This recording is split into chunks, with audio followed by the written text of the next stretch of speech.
Hello everyone, this is Komal, mathur, a legal intern at LEXIS and Company and a law student at Manipal University, Jaipur.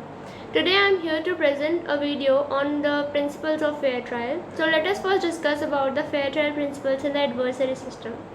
In a number of cases, including the Best Bakery case, the Indian judiciary has addressed the need and importance for the concept of fair trial. The Supreme Court defined fair trial as a trial before an impartial judge, a fair prosecutor, and a judicially calm setting in the landmark case of Zahira Habibullah Sheikh and others versus State of Gujarat. A denial of a fair trial, according to the Supreme Court, is much an injustice to the accused as it to the victim and society. So there are certain principles for the fair trial. So let us discuss about those principles. The first principle is the presumption of innocence. The Indian criminal justice system is crucial in this regard. Under this principle, every accused person is presumed innocent until proven guilty beyond reasonable doubt. The prosecution bears the burden of demonstrating the accused guilt. The second principle is judge who is independent, impartial and competent, which means there must be an impartial, independent and a competent judge for the prosecution. So the judiciary's independence means that it is not influenced by the Indian government or any political party. Separating the three branches of government, legislature, executive and judiciary, ensures the judiciary's independence.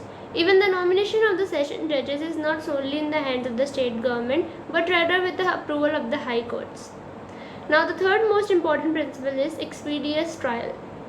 Many courtroom dramas include the phrase justice delayed is justice denied, which is really a well-established principle for criminal law, and the right to a rapid trial for an accused is known as an expedited trial. So to avoid any undue harassment of the accused, the principle was regarded under the concept of fair trial.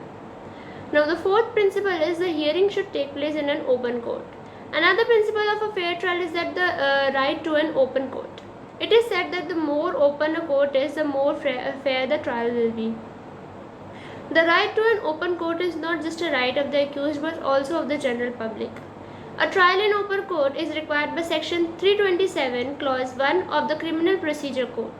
An open court according to this section is a location to which general public has access. The fifth important principle is knowledge of accusation and providing adequate opportunities to him. A person may or may not be aware of the charges leveled against him. As a result, under Section 50 of the Criminal Procedure Code, it is the duty of police officer detaining the accused without a warrant to provide full details of the offence with which the accused is charged.